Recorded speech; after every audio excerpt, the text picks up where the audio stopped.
Hello students, আমি Nitish sir জ্ঞানজ্যোতি coaching সেন্টারের পক্ষ থেকে তোমাদের প্রত্যেককে জানাই আরো একবার স্বাগত। তো স্টুডেন্টস, আজকে আমি তোমাদের সঙ্গে আলোচনা করব নর্থ বেঙ্গল ইউনিভার্সিটি এর যে সমস্ত ছাত্রছাত্রীরা যারা 4th সেমিস্টারে বিভিন্ন কলেজগুলোতে পড়াশোনা করছো, মেজর পেপার 8 সোসিওলজি যাদের রয়েছে তাদের জন্য আজকে সেখান থেকে একটা অতি গুরুত্বপূর্ণ প্রশ্ন, সেটা হচ্ছে সামাজিক স্তরবিন্যাস বলতে কি বোঝো। এই নিয়ে কিন্তু আজকের এই ক্লাসটিতে আমি আলোচনা করব। যারা এখনো পর্যন্ত আমাদের চ্যানেলটিকে সাবস্ক্রাইব করোনি তারা অবশ্যই চ্যানেলটিকে সাবস্ক্রাইব করে পাশে থাকা বেল আইকন অল প্রেস করে দাও, যাতে নেক্সট টাইম থেকে কোনো ভিডিও আপলোড করলে তার নোটিফিকেশন তুমি সবার আগে পেতে পারো।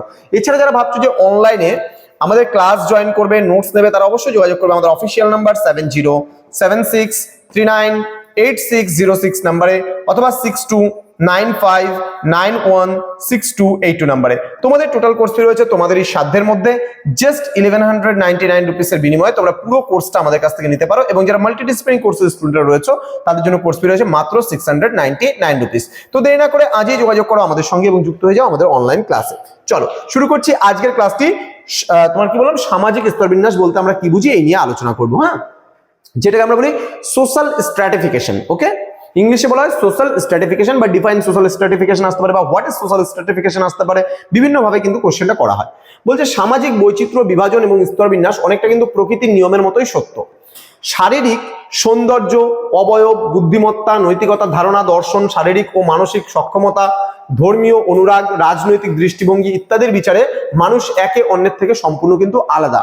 বলছে বিভিন্ন সূচকের ভিত্তিতে সৃষ্ট পদমর্যাদার নিরিখে আমরা সমাজের মানুষকে কিন্তু স্তরে স্তরে বিন্যাস করি, এবং এই বিন্যাস করাকে কিন্তু সামাজিক স্তরবিন্যাস বলা হয়।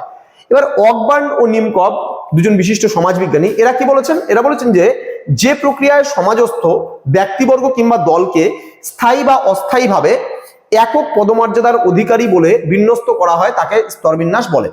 এবার জিসবার্ট কি বলেছেন? জিসবার্ট বলেছেন যে সামাজিক স্তরবিন্যাস হলো সমাজে বসবাসকারী মানুষদেরকে স্থায়ীভাবে দল অনুযায়ী বিন্যাস করা এবং তাদের মধ্যে শ্রেষ্ঠত্ব এবং আনুগত্যের সম্পর্ক কিন্তু বজায় রাখাটাই হলো কিন্তু সামাজিক স্তরবিন্যাস। ক্লিয়ার? ওকে, তো এবার কি বলেছেন দেখো, জিসবার্ট তার ফান্ডামেন্টালস অফ সোসিওলজি বলে একটা গ্রন্থ রয়েছে তার। সেই গ্রন্থে তিনি সমাজকে একটি স্থায়ী দল বা প্রকরণে বিভক্ত করাই হচ্ছে সামাজিক স্তরবিন্যাস। সেখানে একে অন্যের সাথে উচ্চক্রম এবং নিম্নক্রমের ভিত্তিতে সম্পর্কিত। তার মানে কি, সমাজে আমি কি বললাম, যেমন মনে করো একটা আছে শাসক শ্রেণী, একটা আছে শোষিত শ্রেণী, সমাজে উচ্চবিত্ত সম্প্রদায় আছে, নিম্নবিত্ত সম্প্রদায় আছে। তার মানে মানুষের যে একটা উচ্চ এবং নিম্নতর অবস্থান তাকে আমরা সামাজিক অবস্থান বলি, এবং এই অনুযায়ী যে সাজানো। ঠিক আছে, বলছে সামাজিক স্তরবিন্যাসের আলোকে সমাজে উচ্চবিত্ত, মধ্যবিত্ত এবং নিম্নবিত্ত ছাড়াও কিন্তু শাসক, শোষিত, মালিক, শ্রমিক, ধনী, দরিদ্র প্রভৃতি বিভিন্ন শ্রেণীগুলো কিন্তু পরিলক্ষিত হয়। অর্থাৎ সামাজিক স্তরবিন্যাস হলো সমাজ কর্তৃক প্রতিষ্ঠিত গুরুত্বপূর্ণ সূচক অনুসারে সমাজের মানুষকে মর্যাদার ভিত্তিতে বিভক্ত করা। এই স্তরবিন্যাস কিন্তু সমাজে দীর্ঘ সময় ধরে ধারণ করে এবং তা কিন্তু মেনে চলে। তো এই ছিল আজকের ক্লাস, যেখানে তোমাদের একটা ছোট্ট গুরুত্বপূর্ণ প্রশ্ন নিয়ে আলোচনা করলাম।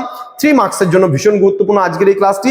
তোমরা বন্ধুদের সঙ্গে ভিডিওটি শেয়ার করবে যেন প্রত্যেকের কাছে আজকের এই ক্লাসটি পৌঁছে যেতে পারে, প্রত্যেকে আমাদের ক্লাসগুলো পেয়ে কিন্তু উপকৃত হতে পারে। আর সবাইকে বলবে চ্যানেলটিকে সাবস্ক্রাইব করে আমাদের সঙ্গে থাকার কথা। দেখা হচ্ছে আরো একটা নতুন ক্লাস নিয়ে। ডিটেলসটা আমাদের স্ক্রিনে দেওয়া আছে, তোমরা দেখে নিতে পারো। Thank you so much, thanks for watching. After all, thank you.